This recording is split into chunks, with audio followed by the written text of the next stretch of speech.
You're listening to Art Heroes Podcast, the show to help you thrive as a digital artist.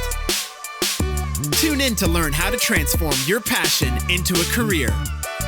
Get inspired by other kick-ass 2D and 3D artists, and find out what it takes to be an art hero.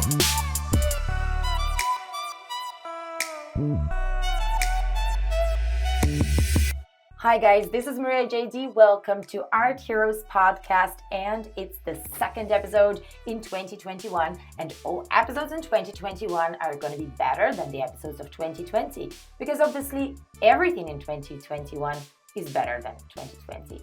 I hope we're on the same page, and before I bring the guest for today, I'm just going to share a quick piece of news with all the 3D artists out there, or maybe even 2D artists who want to try themselves in 3D.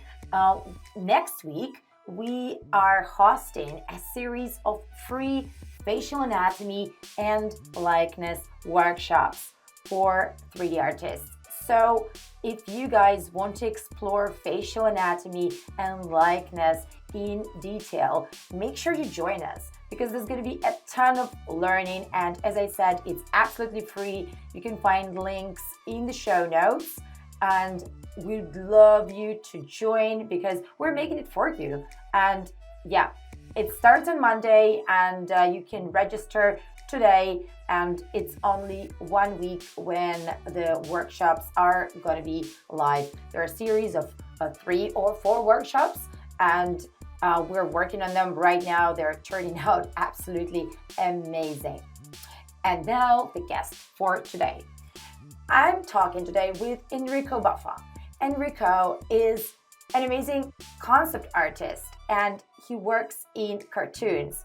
He worked for a Nickelodeon show called It's Pony. He worked in Hasbro show called Transformers Rescue Bots Academy, and a bunch of other amazing projects. So his day-to-day is literally creating concept art for cartoons. He's gonna walk you through all his process, and he's sharing a bunch of exciting facts and just like very interesting stuff for everyone who's into animation, and for everyone who's interested in getting a job in animation. So guys, welcome Enrico Buffa.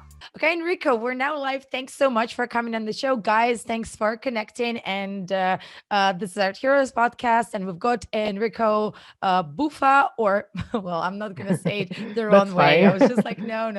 Hi, Anyway, Maria. yeah, Thanks for and having Enrico me. is just like right now live from London, right? Yes. Hi, everyone.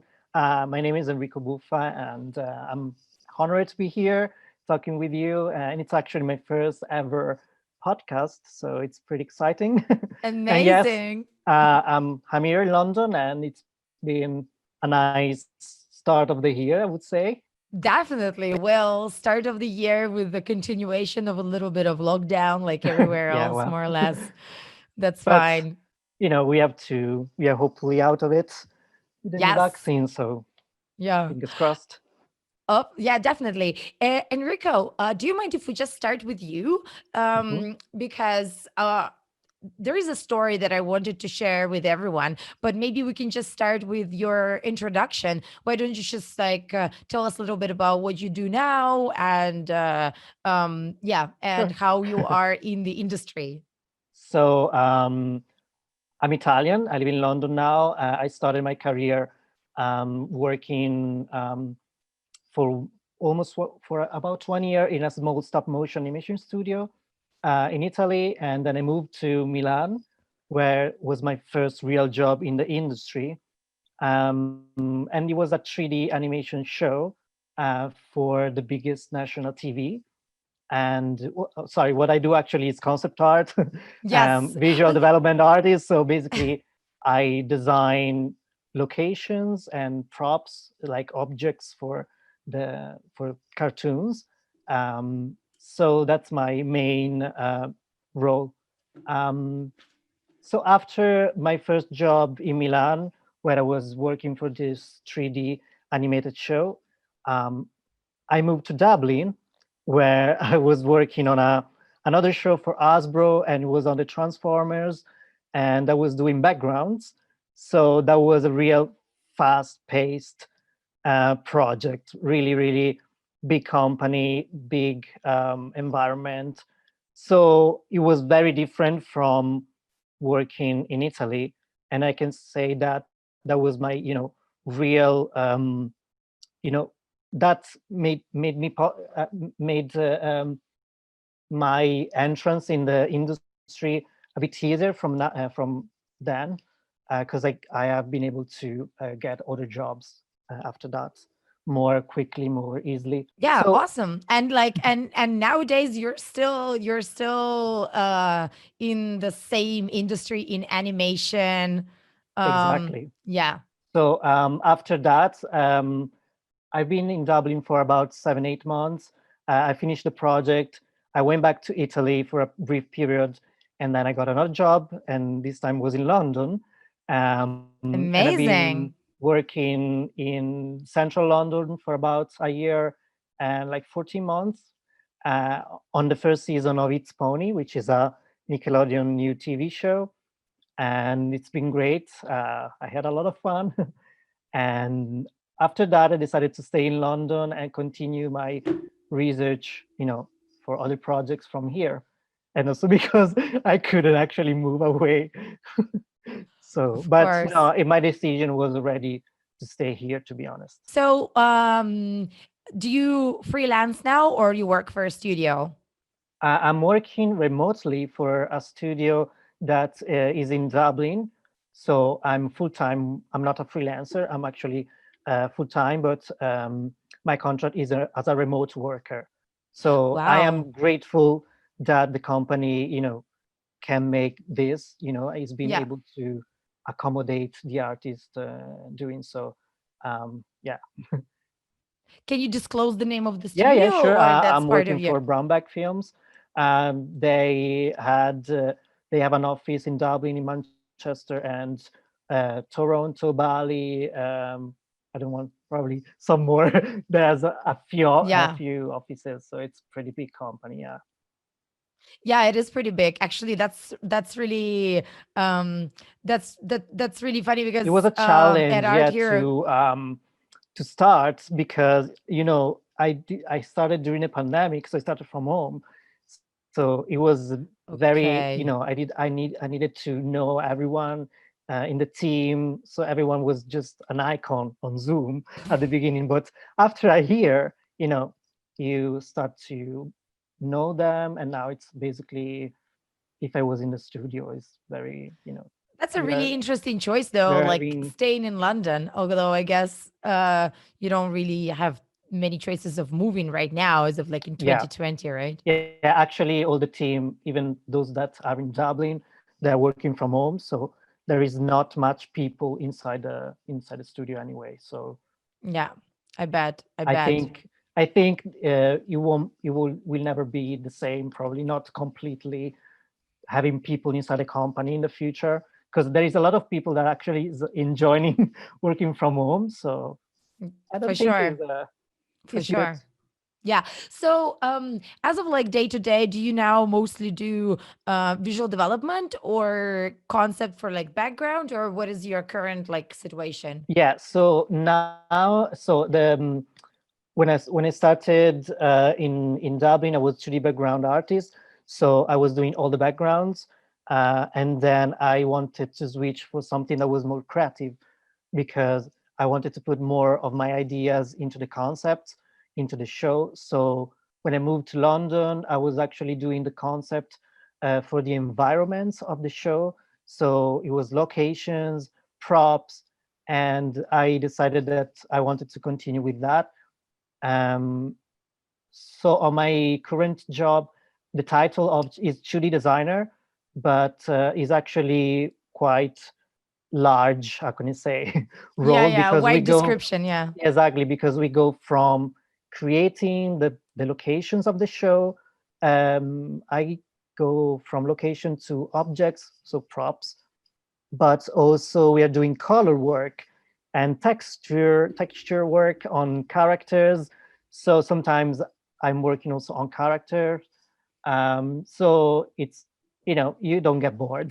Yeah, It's I can I guess. love that because when it's versatile, you learn new stuff, you try something new, you can, you don't get bored and do the same stuff over and over again. So that's perfect for me.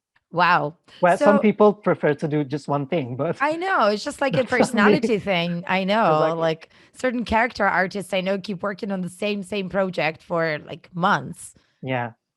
And yeah, So yeah, that exactly. And if you want to change and you talk with your manager, they're always, available to listen to you and to try and to, of course, is a project, you're paid for that. So you have to be professional in what you do. But they are very, trying to listen as much as possible and trying to um, accommodate what the artist yeah. needs are. So Cool.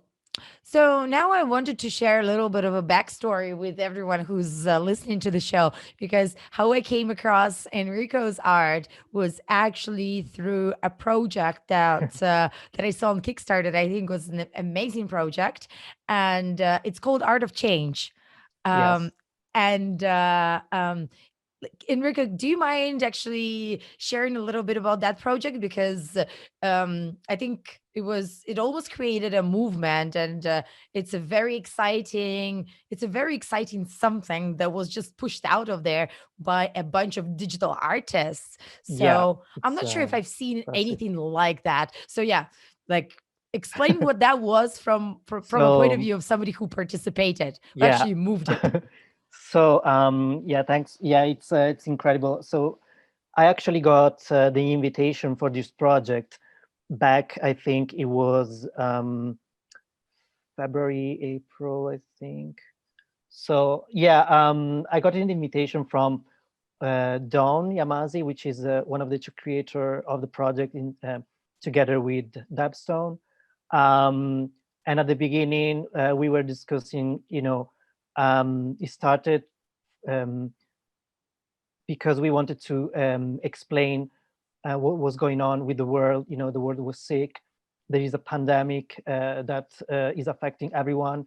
So how we can do something all together to raise funds for help, and then something in May changed when George Floyd was killed.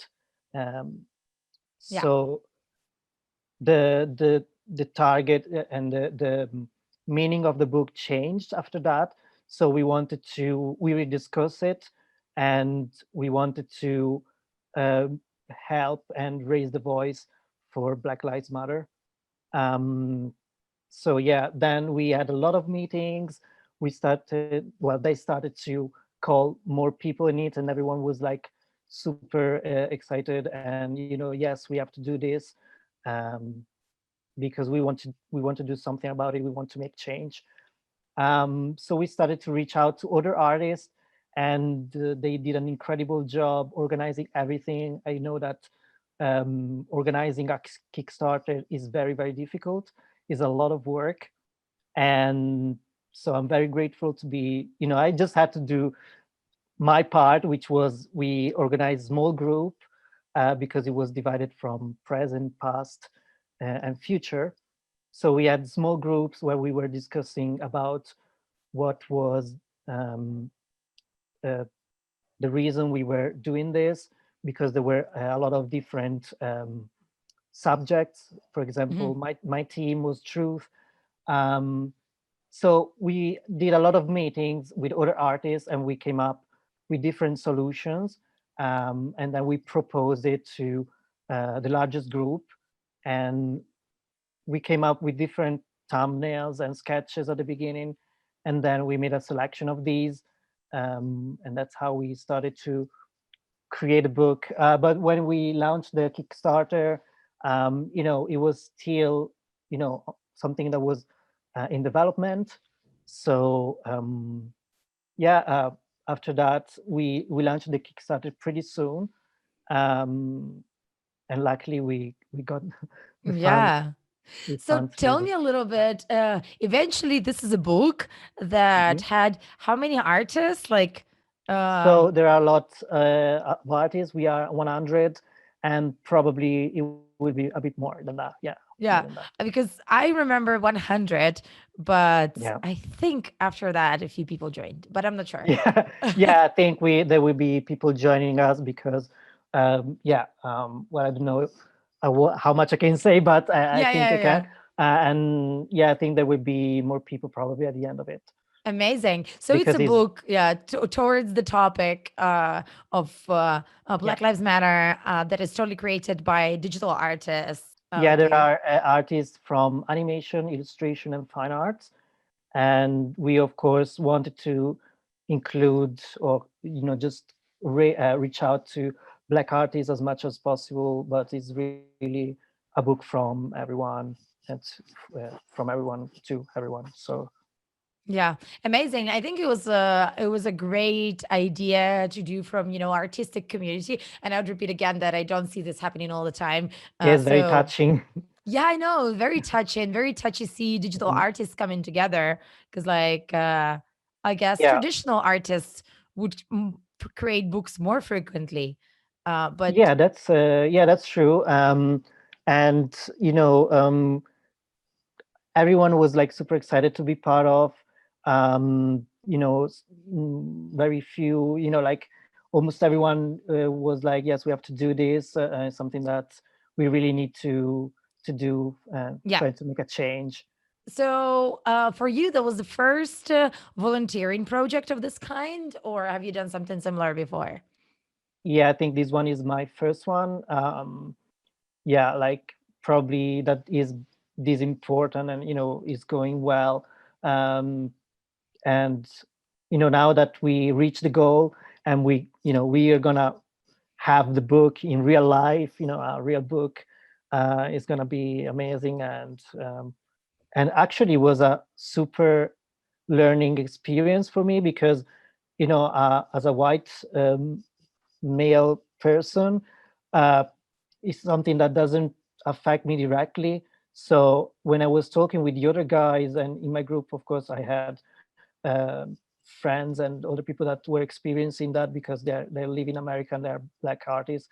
Uh, they teach me a lot, um, and also a lot not to be afraid to uh, kind of say something that might sound wrong, but as long as you want to learn and correct your attitude, and it's just like really listen a lot of listening and learning from other people experiences. That was one of the best parts for sure. Not just only producing the art, but really get to know them and sharing their stories is it's pretty cool. Very interesting. So, do you think there is something like a social aspect at all in digital art?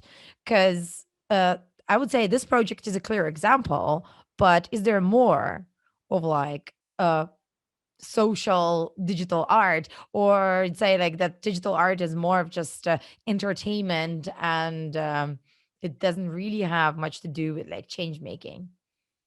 Well, actually, I think there is a lot of digital artists. Like majority, I would say that is digital art.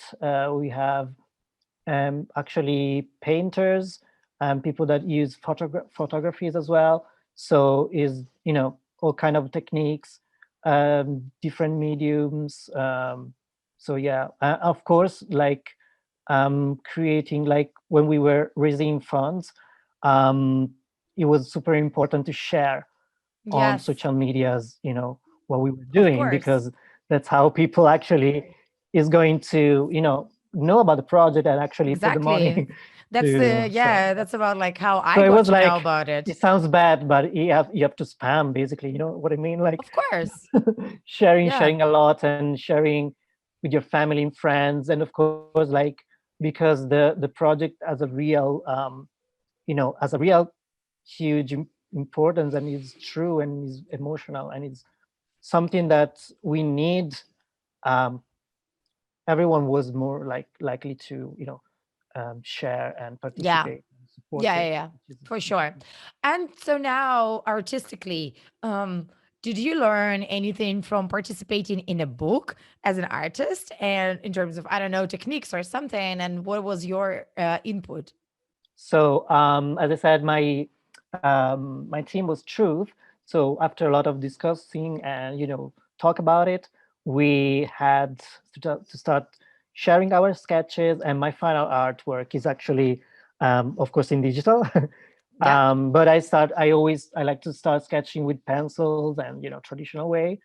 But because we were doing also on our free time, weekends or after work, um, digital art for me is probably the best and yeah, of course, the yeah. way to complete the illustration. So that was it. Awesome, But they have been awesome. amazing. Like they gave us the template, so we were really comfortable in doing that Okay, from the artist side. But yeah, yeah. it was Cool. Cool. great. All right. Awesome. So I'll make sure that we'll put the links here under the episode for people that are watching us on YouTube, and a link in the show notes for everybody who's listening this in the Thank audio you. form, so that, like, more people could find out and learn about the project and check out a few illustrations as well. I think there was, again, it's pretty interesting. A Yeah. lot of, and I just wanted to add, like a lot of illustration were super powerful and strong and emotional. So I think it really will have an impact on those who will, have the Yeah. chance to have a look or have the book. Yeah, yeah, yeah. So it's still possible to buy the book, right? Well, I don't know like how a Kickstarter works, but Okay. there are plenty of copies. So Yeah. I Okay. think yes. Yeah. Yeah, yeah, yeah. I don't Okay. want to say, but yeah, I won't say yes because I want everybody to have it. Okay, cool. Yeah, but anyway, I will put a link, and at least, for next time you guys make the second project. Exactly. Yeah. So let's go back a little bit to what you do day to day. Mhm. I assume, like, you can't talk much about your current project, and they don't Mhm. want you, but can you just maybe um, introduce the most exciting project that you've ever worked on from the past projects? Okay, so the current one is pretty fun. Um, it's 3D. I think I can say that it's for Disney Junior. It's not so it's my first one, for this client. Of course, through my company, through Baumbach Films. Um, and it's fun because they let me do. It's pretty creative. They are happy with my work. So when everybody's happy, the team is happy. They trust you and be creative, and you can propose a bit more. The other fun project that I worked on was It's Pony, because it was a comedy buddy show, so it's very hilarious. I would say that compared to my current one, It's Pony wasn't that educational, but it was like more entertaining and fun. Um, so that was really crazy project in terms of what the characters were doing. Yeah. So so it was a really real pleasure to watch the animatics and how the final episode turned out. And it was airing on Nickelodeon, which is you know close to SpongeBob, the Loud House, so in the same group of, let's say, show. So um, it was really funny, and it was an amazing time. Yeah. So, what is it like actually being an adult working for a kids show? Like, This question never, no one made it, but it's a good question. Yeah, because actually it's true. Well, you learn that we have to actually, it's fun, but it's also, you have to put a lot of attention in what you are drawing and what's the message, to not show, for example, sometimes you try to avoid to design pointy objects that could, kids could imitate. So you try to avoid dangerous stuff, both in the scripts or in the design phase. So except for that, we are pretty much, free to design How whatever we want. interesting. I never thought of pointy objects in the movies. Yeah, like, And yeah. yeah, that is true. Or, for example, I remember that there was a character that needed to jump on the bed, but the client want us to put some helmet, on the head because it was potentially dangerous for a kid to watch it. And that was a bit, sometimes you get to a point where it's a bit absurd or crazy and you say, okay, let's cut this scene and just do something else. So it can happen that we have this kind of limitation just because we have to be careful on what's airing on TV. But except for that, it's pretty, free. We can explore. Wow. Very interesting. Yes, I can totally imagine as a parent, I can totally imagine. Yeah, exactly. For example, sometimes fire can be a problem in certain situations. You don't want a real kid to start to play, with fire in the kitchen and stuff like that. Okay. Yeah, no, definitely. So, uh, and you as an artist, you only work with 2D or it's like a mix of 2D and 3D? So I'm a 3D designer, so I'm gonna always do 3D design on my current project, but I interact a lot with 3D artists to make sure that what I design is correct and it's uh, possible to model and there is no design mistakes. Yeah, Yeah. well, actually, I'm learning myself 3D, Yeah. so I can help more now because I'm trying to develop my skills in Blender. So yeah, Yeah. uh, And so what are like your, let's say, major tools that you work professionally with as of like so software? yeah, I always use Photoshop. Um, like the company has provided me with Photoshop, and it's great. I'm using the Cintiq, which is the tablet. Um, I'm using a 16 inches um, Wacom Hmm. Cintiq, and it's pretty good. Yeah. I've always been using that, so it's pretty comfortable for me at this Yeah. point. But I mean, I guess tools are just tools, right? Because in the end, it's just Oh what yeah. you can do with them. Yeah, You know. actually, I could do everything on pencils, but probably, because you have to interact with other artists, if someone else has to pick up and continue from where you finished or reuse your stuff, is not probably gonna be very comfortable for them if you just do everything on paper. So Yeah. digital, of course, is much easier. Just send a file or share a JPEG or a PSD, and is Yeah. much easier. Yeah, that's the So standard of the yeah. industry. Yeah. So basically, as a concept artist, do you just start with a script? So you read the script and try to imagine what happens, or who do you work with? Yeah. So TV is very fast paced. So depending, usually yes, you start from the script, you read the script, and then you talk with your art director and supervisors, or could be a 3D supervisor or the episodic director, which is the director of the episode, of course. Yeah. Um, so and then you discuss with them on what they want basically from you, like in terms of design, what are expectations for the set, for the prop, and you have different difficulties. So if it's something very small, like a small object, you don't have to do many meetings, or you can just, okay, I know what yeah, I can, understand from the script what's it's needed, so you can just start to draw, with a brief chat with your art director.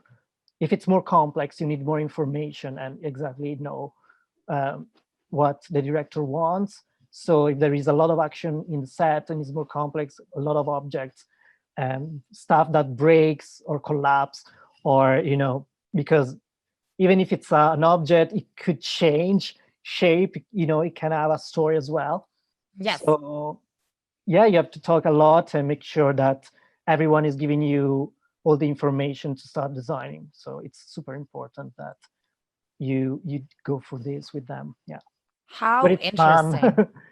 Yeah, it's fun. Like usually it's very, you can put your ideas and they like it, and it's very, it's very smooth generally. Yeah. So yeah. Yeah, no, I guess, but it's just for me it sounds amazing. It sounds so interesting how like I guess also it should sound very interesting for you because how much input you give the final show, right? It's Oh just yeah, yeah. basically And for seeing me, your it's work there. exactly the coolest thing is when you design something and then you see the final, set built in 3D with all the lights and colors, and it's like, oh, I did that, in some way. Like I was, doing the concept and the design. It's impressive. Yeah, but it's a lot of people and a lot of effort for everybody. So I it's a bet. I great team bet. effort.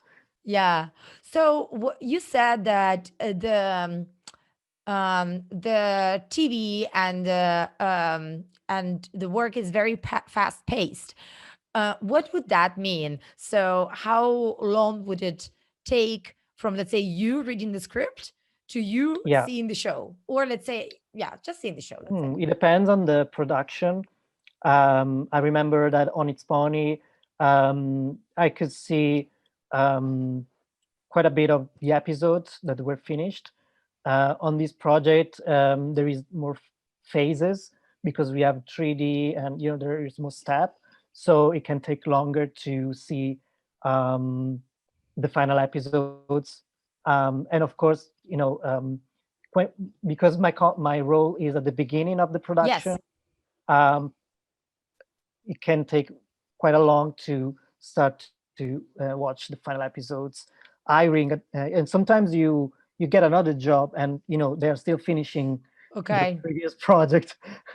It can So happen. Yeah, yeah, so it's still like would be about I don't know, like 1 year months for or sure. years. Yeah, 1 year. Okay. yeah, it could take more than a year to for my role Yeah. for all the episodes, and could take one more year to you know start to see all the episode hiring. But it really depends on the production. I'm not sure for my current one because it can change. It's always Yeah, yeah, yeah. No, of always course. Yeah, it's ever changing. changing.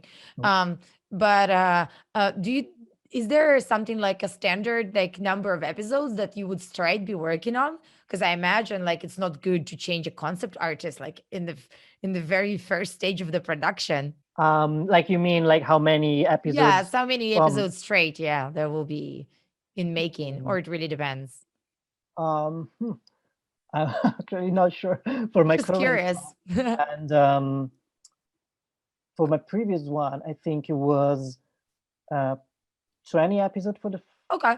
first season, and then, but yeah, I can't remember. That's a lot. Oh my God. That's a Yeah, lot of it's a lot of. environments. Yeah, it's a lot of what like we can reuse luckily. So they try, when they write episodes, they try to reuse what we already created. So they tend to limit it because it can be both a matter of budget and also a matter of time Yeah, yeah, of because you have to course. deliver the episodes. So you try to um, reuse what you have and trying to make wise decision on what to create new and Yeah. what you can reuse. That is also interesting because when I'm watching kids shows together with my kids, I'm always thinking like, oh, this is so nice. They're using the same environment because probably that's for the kids for familiarity Yeah. because kids don't like new stuff. They're really just like the same Yeah, old. exactly. And if you start to, like a show, you want to see some of the Yeah, environment. yeah, of course. Okay, so it makes sense for everyone, of course. Yeah. Yeah. So now the other thing that I was also curious about is, sounds like you have this an amazing job, and I'm sure many people would be like, "Oh my God, I want to be this guy." So, what do you think was the most important thing that you learned to make you who you are, or to put you where you are? Well, of course, I have to say that it starts with a passion since I was like super little kid, like about Yeah. 5. I remember that I was already drawing. So it has to be a passion at the beginning, I Okay. think. But then you have to study a lot when you grow up after high school. You need to, actually uh, start to, yeah, you have to study and become and trying to switch to a professional artist is not easy. You have to work hard. You have to do a lot of work, research, but it's not impossible. Like some people were like, "Is like, oh, can you get there to work? Draw cartoons, and you do what you love for a job." And yeah, it's true. I think it came naturally to me because you watch what I can do, illustration, graphic design, or maybe I want to do something that is actually moving. So you watch animation, and you want to. I wish I could draw for this company, this big film, and that's how actually it starts. It is not, and then you figure out maybe I can take a course. And then you start to build your own portfolio, and you start to showing it around. You attend animation events. That's really the best thing you can do. So that's a good Okay. thing So that I best would, thing, okay, the best thing you can do is attend animation events, right? yes. Even if you're a student, if you're just curious, and if you want to know more, because when you meet the artist, people that is already doing the job that you want to do, they can give you a lot of precious advices. They can inspire you.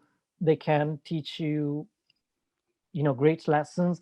They can actually help you in making other connections that can potentially, if you have a good portfolio, they can actually give you a job. So it's definitely, sometimes you just apply through internet, send emails, and it can work.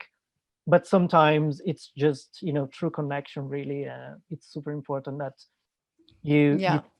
you reach out to other artists. Yeah.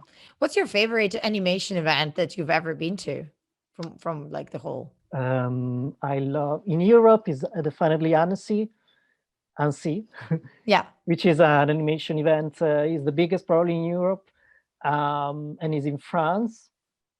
And I started with that one. I've been there for I think 4 or 5 years, um, you know, one year after the other. And then I started more recently going also to CTN and Lightbox in LA. Yeah. So long flight from Italy to LA, and then of course from London.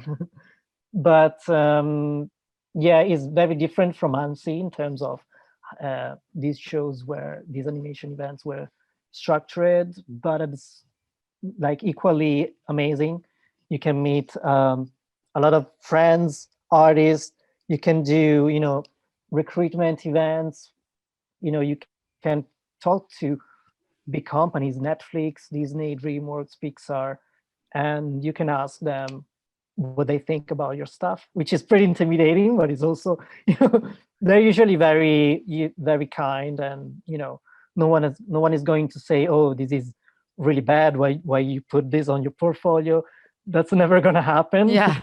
And if it happens, just move Yeah, yeah, it's to someone fine, else. right? It's just Yeah, like exactly. probably But not your no, moment. exactly. But no, to be honest, I never, I've always had a great time there. It's super fun, Yeah. and you see, you're just overwhelmed by all these incredible artists, and you just you wish that it lasted a month, I but it's know. usually just like three, 1 week. So Yeah, yeah. But luckily, we're probably already at like, past a good point of pandemic. So hopefully all the yeah, amazing yeah, events yeah. are back We'll soon. be back.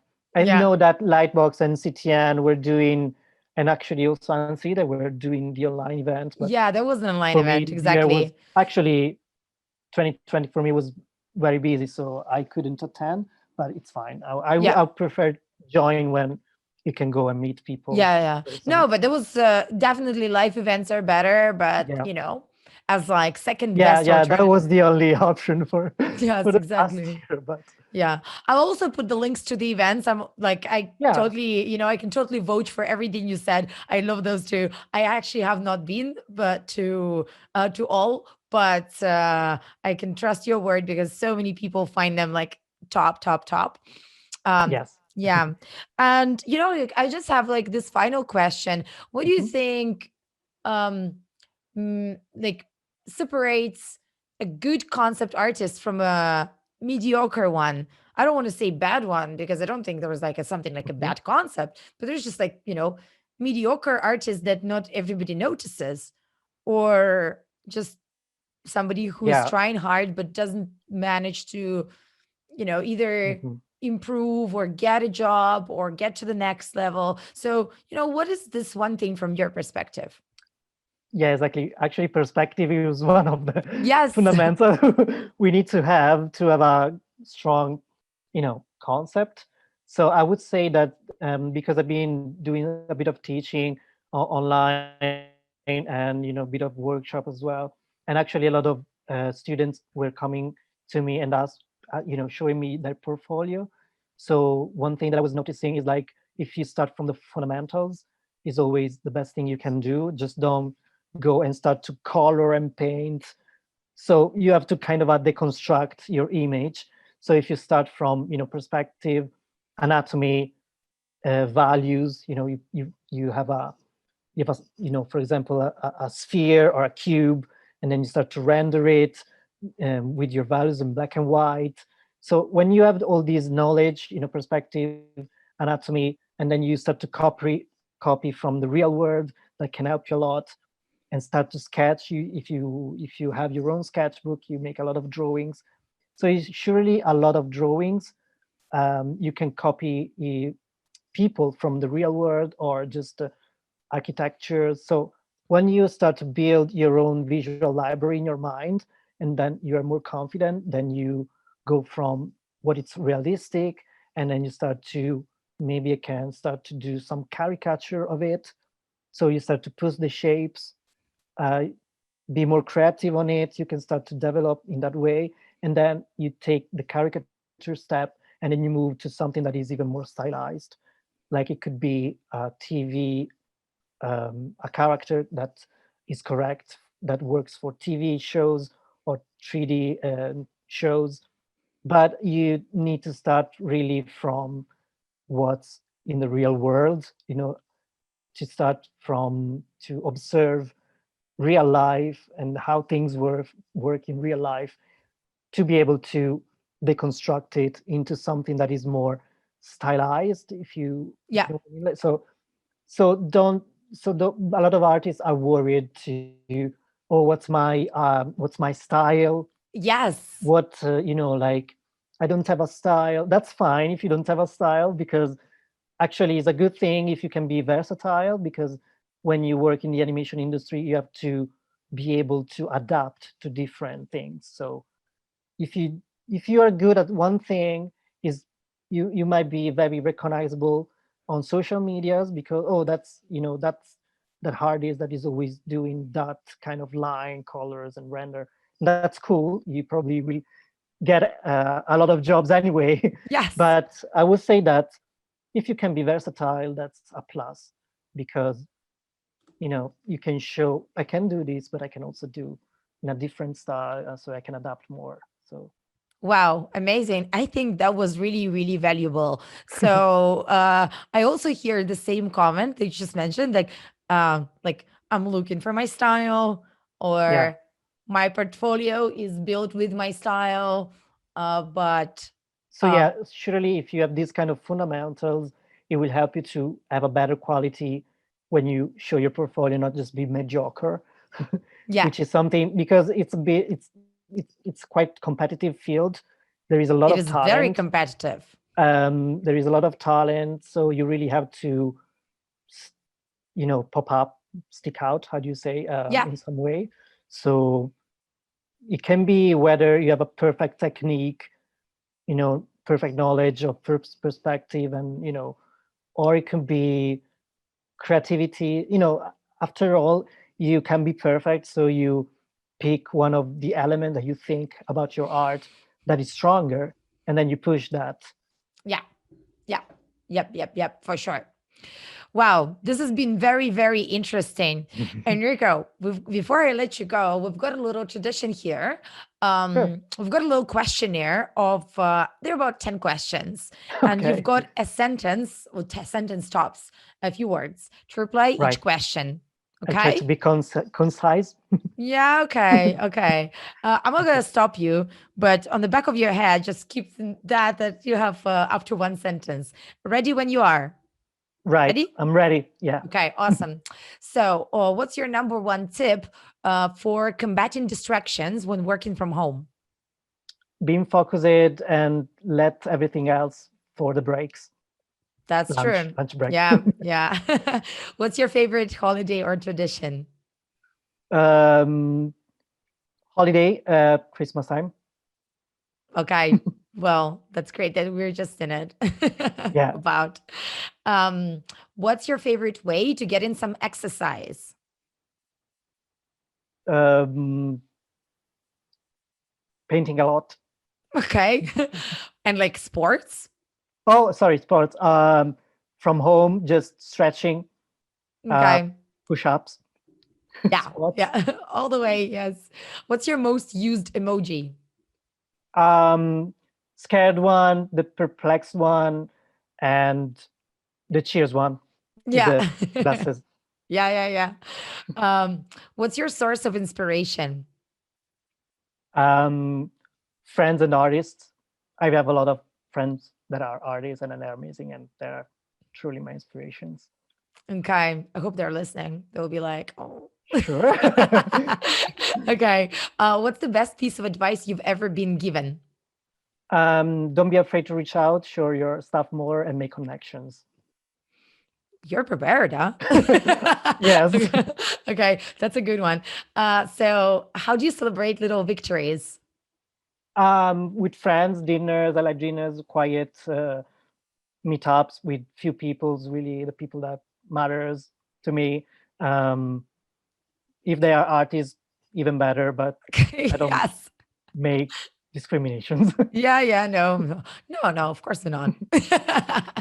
Oh um, no. no, no. So, if you could see one movie again for the first time, which one would you watch? Okay, probably animation Coco.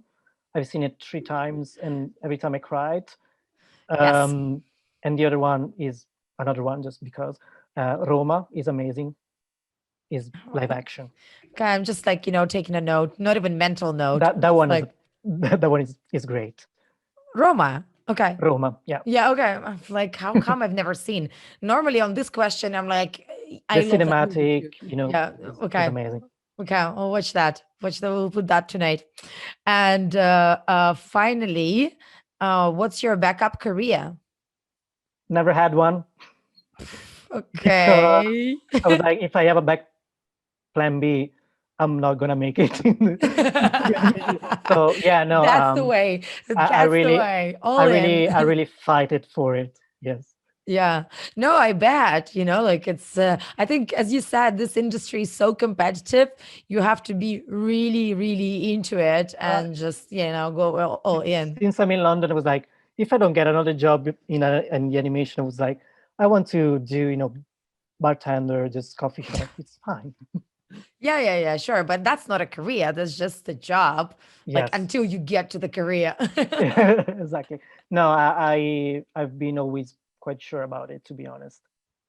Yeah, I That's see. lucky. I mean, Yeah, for well, me. awesome.